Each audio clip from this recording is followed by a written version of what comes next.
नमस्कार दोस्तों, मेरा नाम है प्रदीप चौहान। बात समझनी है तो पूरी सुननी होगी। दोस्तों, शाम के वीडियो में मैंने जिक्र किया था कि किस तरह से जो कांग्रेस के नेता छोड़कर गए हैं, कांग्रेस को छोड़ के बीजेपी में, किस तरह से अपनी रोजी रोटी जिंदा रखने के लिए, पार्टी में अपने आप को बचाए रखने के लिए एक ही काम करते हैं, और वो है राहुल गांधी और गांधी परिवार को गाली देना। उसी से वो बचे हुए हैं। दरअसल उनकी मजबूरी है। ये मजबूरी अब ज़्यादा बन गई है। दरअसल खास करके 2024 के लोकसभा चुनाव के बाद वो मजबूरी इसलिए बन गई कि 2024 से पहले बीजेपी में सब, कांग्रेस से जो भी आता था सबका स्वागत था, सबको कुछ ना कुछ मिल जाता था। लेकिन 24 के चुनाव में जब बीजेपी 240 पर अटक गई तो बीजेपी के अंदर एक वो कह रहे धुधक रही थी, एक जो है वो ज्वाला वो निकल के आई।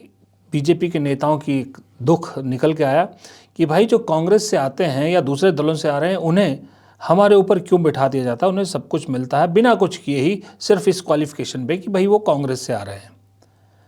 उसके बाद ऐसा लग रहा है मुझे कि उसके बाद बीजेपी हाईकमान ने इस चीज़ पे बड़ा ध्यान दिया है कि भाई जो दूसरी पार्टियों से आ रहे हैं उनको ज़्यादा तवज्जो ना मिले, और जो इम्पोर्टेंट पद है वो अपनी पार्टी के लोगों को मिले।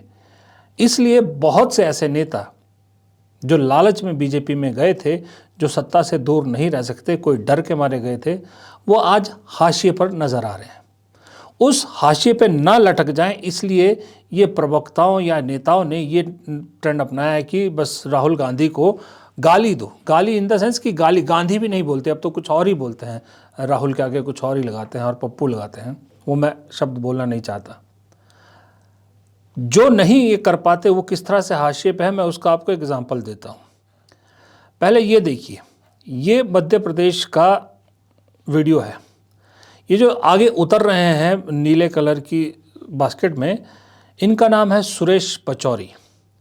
कभी मध्य प्रदेश कांग्रेस का बड़ा नाम हुआ करते थे, और उसके बाद दिल्ली कांग्रेस में भी बहुत बड़ा नाम थे, केंद्रीय मंत्री भी रहे थे, बड़ा नाम था सुरेश पचौरी। लेकिन लोकसभा चुनाव से ठीक पहले 2024 में ये बीजेपी के पाले में चले गए। ये ट्रेन से उतर रहे हैं, कोई इनको नहीं पूछ रहा। इनके पीछे एक और सज्जन उतर रहे हैं, शख्स जिनका नाम है सज्जन वर्मा। ये कांग्रेस के नेता हैं, और देखिए उनका स्वागत किस तरह से कांग्रेसी कर रहे हैं। ये वीडियो मैं इसलिए दिखा रहा हूं कि यहाँ पर आप मानो या ना मानो, ये वीडियो में नहीं दिखा, लेकिन सुरेश पचौरी को बुरा ज़रूर लगा होगा कि एक वक्त था जब सुरेश पचौरी इस तरह से ट्रेन से उतरते थे मध्य प्रदेश में, कहीं भी किसी भी शहर में, तो कांग्रेसी नेताओं का तांता लगा होता था इनके स्वागत के लिए। आज सुरेश पचौरी का नाम भी लोगों को नहीं सुनाई देता। मैं खुद जब ये वीडियो देखा तो हैरान हो गया कि हाँ, मुझे जोर लगाना पड़ा यार, हाँ सुरेश पचौरी भी तो हुआ करते थे। और इनसे कहीं जूनियर सज्जन वर्मा कांग्रेस के बीच में स्वागत कर रहे हैं, या मतलब जो भी है सम्मान ले रहे हैं। ये एक एग्जाम्पल है। दूसरा उदाहरण मैं आपको दिखाता हूँ। दूसरा उदाहरण है राजस्थान से। राजस्थान में भी लोकसभा चुनाव, उससे पहले विधानसभा चुनाव हुए। बहुत से कांग्रेसी उठ के मतलब बीजेपी की गोद में जाके बैठ गए। बहुत सारे लोग बैठे हैं वहाँ पर। वो कहाँ हैं आज किसी को नहीं मालूम। अभी बीजेपी ने राजस्थान में अपनी कार्यकारिणी बनाई। पूरी कार्यकारिणी में कांग्रेस से बीजेपी में गई सिर्फ एक ज्योति मिर्धा को जगह मिली है नागौर से, उन्हें उपाध्यक्ष बनाया गया है। इसके अलावा किसी कांग्रेसी को कार्यकारिणी तक में जगह नहीं मिली। और ये कहानी सिर्फ राजस्थान की या मध्य प्रदेश की नहीं है, ये हर प्रदेश में हो रहा है। जितने लोग दल बदल के गए थे, जितने चूहे डूबता जहाज समझ के बीजेपी के जहाज में चढ़े थे, उन सब को आज हाशिए पर खड़ा कर दिया गया है, क्योंकि जो उनसे चाहिए था बीजेपी को वो उनको मिल गया। अब इससे आगे सिर्फ उन्हीं को ले जाना चाहती है जिनमें अभी कुछ बचा है, जैसे हिमंता बिस्वा शर्मा। अब उनकी राजनीति तो बिल्कुल योगी आदित्यनाथ के रास्ते पर है, जो संघ को चाहिए, जो बीजेपी को चाहिए। या फिर ये जो प्रवक्ता हैं क्योंकि देखिए, जब एक कांग्रेसी, पूर्व कांग्रेसी अगर राहुल गांधी या गांधी परिवार को गाली देता है ना, तो बीजेपी वालों को हंसने का ज़्यादा मटेरियल मिलता है। उन्हें लगता है कि इससे लोगों को, न्यूट्रल लोग जो हैं, उन पर ज़्यादा असर होता है। इसलिए जो अपने आत्मसम्मान को गिरवी रखकर, अपने ज़मीर से नीचे उतरकर इस हरकत पर उतर रहे हैं, या तो वो अभी दिख रहे हैं या हिमंता बिस्वा शर्मा टाइप के लोग दिख रहे हैं, बाकी कहीं कोई नहीं दिख रहा। हाशिए पर हैं सब। और बहुत जल्द सुना है कि जिनको कभी कोई राज्यसभा सीट या कुछ इस तरह की भी मिली थी, उनका भी टेन्योर ख़त्म होते ही टाटा बाय बाय हो जाएगा। यानी बीजेपी फिर से 29 के लिए अपनी कोर टीम, कोर बीजेपी, जो दिल से बीजेपी के लोग हैं, उन्हीं को आगे करना चाहती है। तो इनके साथ वो होगा कि जो ना घर के रहे ना घाट के रहे, ये वाली कहानी होने वाली है। खैर, इनकी कहानी के साथ साथ एक और कहानी अभी बाकी है। वो कहानी है अब बिहार की। बिहार में हार हुई कांग्रेस की, उसको लेकर समीक्षा बैठक दिल्ली में हुई। लेकिन उस समीक्षा बैठक में जो हुआ वो कांग्रेस में अनप्रेसिडेंट था।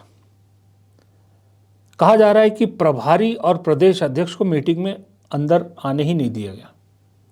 सीधा जो विधायक हैं, जो कैंडिडेट थे, उनसे मुलाकात हुई राहुल गांधी, मल्लिकार्जुन खड़गे की, और जो उन्होंने कहना था दिल खोल के बोला। और इसलिए अंदर एक तरह से झगड़ा या बहसबाजी होने की खबरें भी आई। लेकिन इतना ज़रूर है कि जो बात बोली गई खुल के बोली गई, इसीलिए शायद प्रभारी और अध्यक्ष को नहीं बुलाया गया था। इन सारी बातों में एक चीज़ और निकल के आई कि बिहार के नतीजों से, या बिहार की बैठक जो हुई है, इससे एक संकेत कांग्रेस हाईकमान ने देने की कोशिश की है कि जो जिम्मेदारी है वो लेनी पड़ेगी, और जो अपनी जिम्मेदारी पे पूरे नहीं उतरेंगे उन्हें जवाब देना पड़ेगा।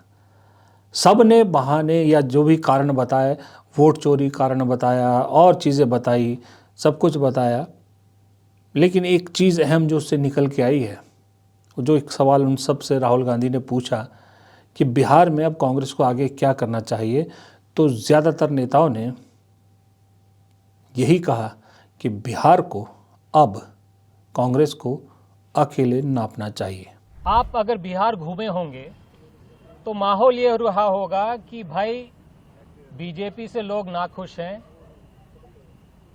नीतीश कुमार जी को फिर भी लोग मानते हैं, और नीतीश जी के 50-60 तक आते हैं, बीजेपी के 25 के आसपास हैं। चलो आप हमारी बात मत मानो, लेकिन ये बात तो आपने देखा होगा कि जेडीयू की एक्सपेक्टेशन सीट्स की बीजेपी से ज़्यादा होगी, लेकिन परिणाम कैसे आते हैं?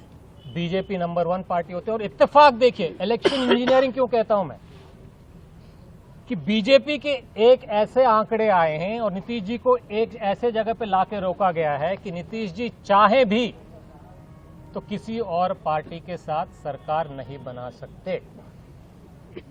बहुत साइंटिफिकली इंजीनियर्ड परिणाम है।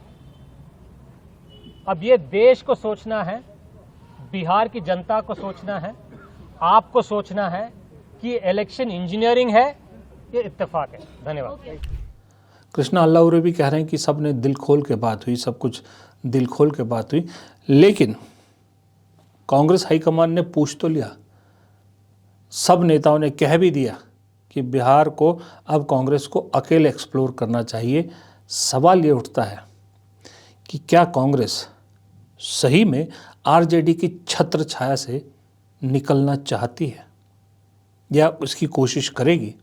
देखिए, एक तमिलनाडु में डीएमके और दूसरा बिहार में आरजेडी, इन दोनों पार्टियों की छत्र छाया में, इन दो बड़े राज्यों में कांग्रेस कहीं दब के रह गई है।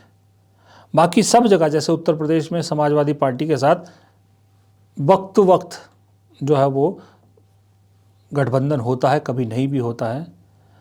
महाराष्ट्र में एनसीपी है, वो कांग्रेस से छोटी है। या कहीं दूसरी जगह पर भी इसी तरह के गठबंधन है, लेकिन तमिलनाडु और बिहार ऐसे राज्य हैं जहां वहां की क्षेत्रीय पार्टियों ने कांग्रेस को एक तरह से कंट्रोल कर रखा है।